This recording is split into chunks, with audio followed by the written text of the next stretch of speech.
El Monte Legion Stadium. Stadium is a strong word, but it's also not entirely a wrong word because this place could fit 3,000 people in it. That's pretty big. Yeah. It was built between 1927 and 1929 as the gym for El Monte High School and was located at the intersection of Valley and Ramona. It was a school gym, but it was also just impressive enough and big enough to host some of the wrestling events during the 1932 Olympics. Oh, wow. Okay. But then the world fought back the next year in 1933 when the Long Beach earthquake hit, and the damage, even as far north as El Monte, was so severe that most of the El Monte high school buildings had to be condemned, with the exception of their gym, as it was known at the time. Well, it was so strong. I mean, if you can handle a bunch of Olympic wrestlers slamming down on you, you can. An earthquake is nothing. This is clearly a 4.5. I wrestled that guy down to a 4.5. The judges said so.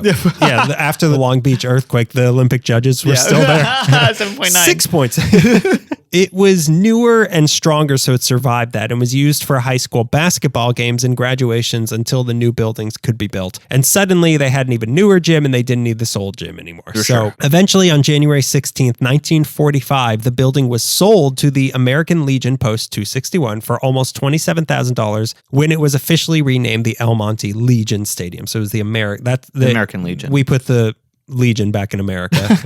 American Legion. This country used to mean something. They used to put American in front of everything. American Express. American Advantage Dining Program. American Airlines. Where are these places, Greg? Where are they? Now it's what? Bank of California? Not in my American Legion. Where's my Bank of America? Huh? What happened? What happened? So the American Legion used it for meetings and welcome home dinners for the troops coming home from World War, the troop one. Okay. But that's really a big place to have just a bunch of veterans meeting and having light reception dinners every once in a while. And that means it's also expensive. So they started leasing the place out to other events to make money. They used it as a sort of banquet hall, but they also, for renting out things, but they also had boxing matches, Thursday night wrestling where Gorgeous George fought. Wow. Mini car races and roller derby. The Thunderbirds eventually played there for a little bit. But they also rented it out for dances and music. And around this time, which was the late 40s, country music, which I will not stop talking about today, was having a moment in Southern California. That's when a country guy named Cliffy Stone decided to choose the Legion Stadium as the location of his country western variety shows he did every Saturday night at 7:30 called Cliffy Stone's Hometown Jamboree in 1949. I love all stacks of hay, plaid, gingham plaid, people putting their thumbs into their jeans. I love all of this. There's farmers' daughters as far as the eye can see. Farmers shaking their heads in the corner. Yep. Shotguns mounted on the wall for the if you dance with one of the daughters. Yeah. I love it. I love country culture. A beautiful community. A beautiful community that loves keeping American in the American Legion. They insist. So why did he choose a place so far outside of Hollywood? Yeah, it was big. It was big and it was available. That's really the reason. And sometimes it's just that. Sometimes if you're big enough and you're available enough, people will come to you. I learned this during the Love Month. And Cliffy Stone was already kind of a big deal. So this show was broadcast on TV nationwide, apparently. Oh, wow, and he had people on it like Johnny Cash and Cousin Ernie himself, Tennessee Ernie Ford. Cousin Ernie. I mean, if you've heard a Tennessee Ernie Ford song and then seen the Cousin Ernie character on I Love Lucy, it's like, where did this guy, like, which is the real guy here? Yeah. There's a real Channing Tatum quality about Tennessee Ernest 4. I'm sure we both saw I Love Lucy before we started listening to country music. You don't know, Mike. Can I even remember when I started listening to country music? But I remember, because of course we knew Cousin Ernie from I Love Lucy. Yeah. And then I think I told you that he was a singer. Yeah, because I was like, have you heard the song 16 Tons? I had heard it. I didn't make the connection that it was him, though. Right. Yeah. Well, I mean, why would you? Yeah, well, exactly. Imagine Cousin Ernie singing 16 Tongues. 16 Tongues? My God, I got Cenobites on the brain. We're still stuck in the Love Month. I got 16 tongues. I'm going to kill you. Yeah, Ed Gein's song. I got my tongues at the company store. So it was this show that helped popularize country music in California, which will lead directly into the second place I'll be talking about later. But as the country lovers say, hold your horses. People started referring to the show as the Okie Stomp. and the Legion Stadium itself as the Grand Ole Opry of the West Coast, which is not the only place that I'm going to be talking about that got that moniker. Okay. But around El Monte, the building was affectionately known as the Pink Elephant, which obviously I've only seen black and white, not obviously, but I've only seen black and white photos of the place. I can't tell if it was pink. Oh, okay. But it had to have been pink, right? Sure. Like there's not unless it's like a communist thing, but the American Legion would never allow that. No, they wouldn't. Pink Elephant's also like a drunk a visual motif for alcohol. Yeah, but there wasn't alcohol at a country show, Greg? Never. There's non-alcoholic moonshine. Yeah, I got a moonshine mocktail. Those X's on the jugs, if you look closely, they're crosses. It's a pious place, Greg. Triple the pious. This is 3 Jesuses strong. But as the 40s turned into the 50s and the 50s turned into more of the 50s, country started losing popularity as the popular type of music and a new sound started appearing. A sound you might not be ready for, but your children are going to drive to El Monte to hear it. And this next chapter in the story of the El Monte Legion Stadium is all thanks to our beloved Art LeBeau. Art LeBeau. AKA LeBeau. Art LeBeau, of course, a legendary local DJ that helped popularize rock and roll music and coined the phrase oldies but goodies. He was playing this controversial new music on the radio, but he wanted a place in LA where he could hold dances and have live music for his core audience, which was teenagers who loved rock and roll. Yeah. They love rock and roll. Put another dime in the jukebox. Baby. I've got a bad reputation. I've got 16 tongues. Also could be an Ed Gein song. I've got a bad reputation. You're going to hear a lot of things about me in the graveyard. They're all true. They're all true, but I'm just telling you. The problem was LA at the time was a footloose town. The city of LA had a rule that people also footloose could be Ed Gein.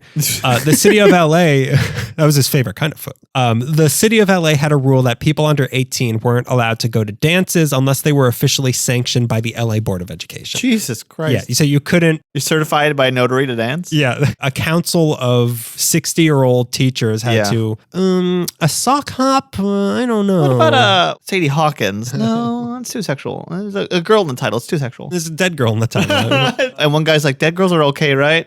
And that's how you knew that you're talking to Ed Gein. Was Sadie Hawkins dead when they named Sadie Hawkins dances after her? Or is she just dead now because it's been like 80 years? 103 years. Gone too soon. Unless she died back then, and it's tragic. It's truly gone too soon. Yeah. I have no idea who Sadie Hawkins is. Neither do I. Stop the research right now and look into it. Let's do a hard pivot. This episode's about Sadie Hawkins. The death of Sadie Hawkins. Who killed Sadie Hawkins?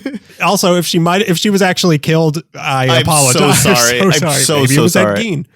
Okay, so Board of Education. This was the rule in LA, which is insane. If you were dance versus Board of Education. Dance versus. So under 18, you could not go to a dance unless it was sanctioned by the Board of Education, which is so crazy. Yeah. And an Art LeBeau dance that had Chuck Berry singing about his dingling wasn't going to be approved for LeBeau. Yeah. So LeBeau decided to look outside of LA city limits to El Monte, where the Legion Stadium was looking for a new tenant. So this is why they went to El Monte, because it skirted the rules. Kind of like with West Hollywood, like the Sunset Strip stuff was looser rules in terms of gambling. Just outside of the city limits, yeah. Just outside of city limits, which this place could have been called LA City Limits. But. So Cliffy Stone's out, Art LeBeau's in. Starting in 1955, Art LeBeau had a Saturday night dance every other weekend in the El Monte Legion Stadium with a combination of records being played and also live rock performances from both local acts and also rising and established stars. So here's who you got. You had the aforementioned Chuck Berry.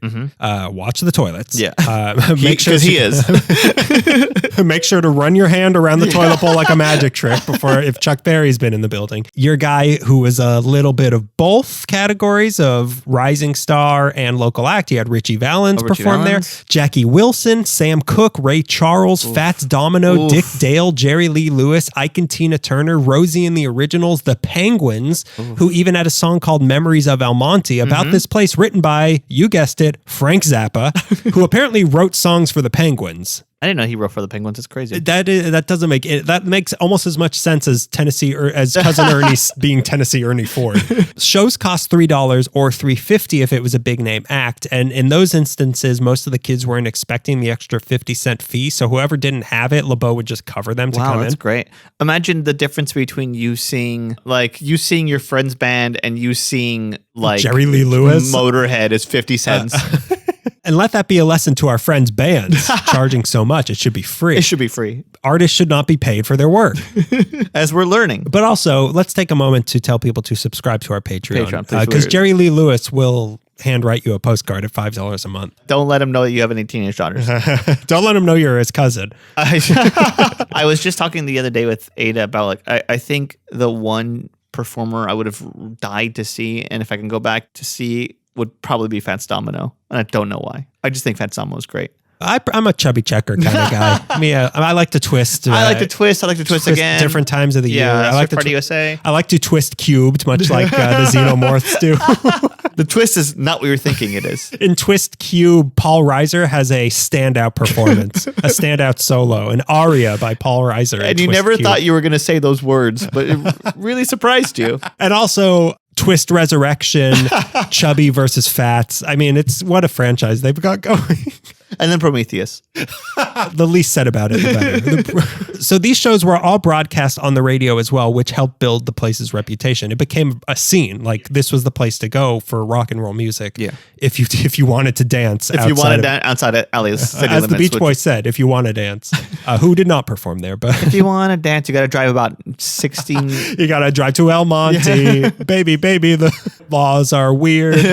Art Laboe would even interview some of the kids dancing on the dance floor on the air. There was also apparently secret VIP backrooms with slot machines, which I can't imagine the kids were in. Like, I'm sure there were like adults went to this also. The parents who are dropping off the kids are like, I'm going to go to the bathroom real quick. And just lost the family farm. I'm going to go to the adult bathroom, which means a casino. Yeah, my favorite casino in Vegas is adult bathroom.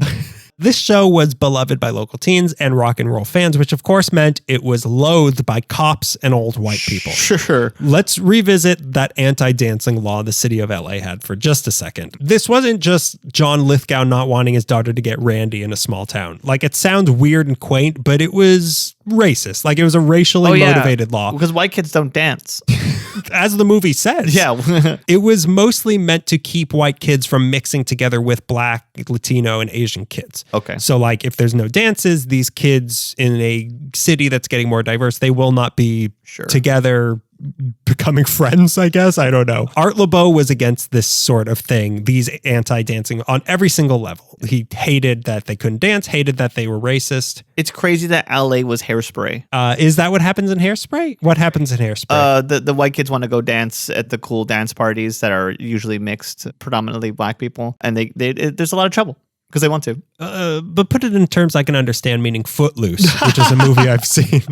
So who's the priest, father? And when does Paul Reiser show up? Yeah, and Xenomorphs dancing with Cenobites? Not in my city. Not in my town. Not in my backyard. So Art Laboe, he hated all of this. This is why he felt so strongly about this show in El Monte happening, because it was bringing kids of all ethnicities together in a mostly peaceful environment. Of course, teens fight, where all these kids could enjoy the music that they loved together, especially because of the demographics of El Monte, which were a lot of Latino kids at these shows who weren't necessarily welcome at the other places around town where you could listen to music. Mm-hmm. There were lowrider shows in the parking lot after the concerts. There was no dress code, so kids could express themselves the way they wanted, which we know from the Zoot Suit riots upset a lot of people, especially if you're Latino, including the cops, concerned citizens, and City Council of El Monte, who actually managed to revoke the Legion's dance permits briefly in the summer of 1956 until 600 teens, the ACLU and the NAACP protested it and managed to get the permit reinstated with the caveats that the performers could not make sexual gyrations on stage. Some songs had to be shorter and you couldn't wear Levi's and leather jackets. So those were the new rules. Okay, here's the thing. Legion Stadium. 1 and 3 kind of makes sense if you're being like, oh, that's Footloose rules. But the second one is so funny, like that they couldn't be long songs. You got to cut about 2 verses out of that thing. Yeah, it's such a weird. They were just music. This is how Pet Sounds was made. Famously reined in music of Pet Sounds. You know how your third verse is you just crammed all the sexual innuendo in the third verse? Yeah, we're just a shorter song. If you're looking places cut, that's the place to do it. Now, Chuck Berry, when you say my ding-a-ling, can we just say it's a car? Yeah. Can we just do ling? Could it just be about Ling Ling the panda? So, weird. I mean, Levi's and leather. It's the point in American history when Levi's were controversial. It is very strange. They remind me of James Dean. They remind me of that guy from 3 movies. And I only get horny when I think about car crashes, so no jeans. And you find out weird things about council members.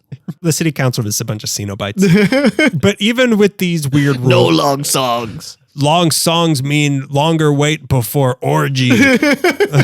So even with these weird rules, the shows were back on, and they continued to be on and be really popular for, it was either 6 or 10 years. I read both of them. But eventually LeBeau booed on from El Monte, but the reputation of the place from all these shows gave the place an afterglow that still drew in big music names for a few years afterwards. There was Stevie Wonder, Big Brother and the Holding Company. Sure. The Grateful Dead recorded a live album there. Really? And the Beatles broadcast their performance from the Washington Coliseum in Washington, D.C. to the Legion Stadium on March 14th, 1964. They broadcasted to a few different places, but that was one of them. It was pay-per-view, an early pay-per-view. I thought you were going to blow my mind like before they did Dodger Stadium. Yeah, let's do a quick warm-up. Just for the cool kids. I would have been so upset if there's a no jeans rule and they're like, oh, the rebellious, shaggy-haired kids from England are coming there in suits. You're like, oh, you narc. Put jeans on. You played right into the El Monte City Council. You're part of the problem. This is why the Beatles started wearing suits. This is why they started dressing like Captain Crunch. But alas, once we got into the late 60s, rock and roll music sold out and became more commodified, and the puritanical city of LA sold out as well and became more liberal and got rid of their anti-dancing rules. So suddenly, without those restrictions in LA City proper, going all the way out to El Monte was no longer a necessity, and big names could perform for teens in bigger venues in the parts of town they were either living or staying. You didn't have to go to El Monte anymore. This was the disease progressivism was the disease that slowly killed the El Monte Legion Stadium and drew away their profitability until 1973, when the Foreign Legion was forced to sell it to the U.S. Postal Service, who demolished it on August 13th, oh my God. 1974. A big structure like that? The Pink Elephant? No, we want a smaller, more inconvenient post office. What are we going to do with this huge facility? Store mail? Do our job perfectly? Pack it to the gills with mail. The city of El Monte still remembers, though, and commemorates the memory with a fountain on the spot it used to be, where if you go up to look inside, it looks like a record, like the inside of the fountain looks like a record with sound waves. And there's also a mural of LeBeau and a few of the performers on the metro stop near there. Oh, that's awesome. So if you look real close when you're there, you'll get a vague tribute to an influential and safe place for teens of all races to come together and get horny to Chubby Checker.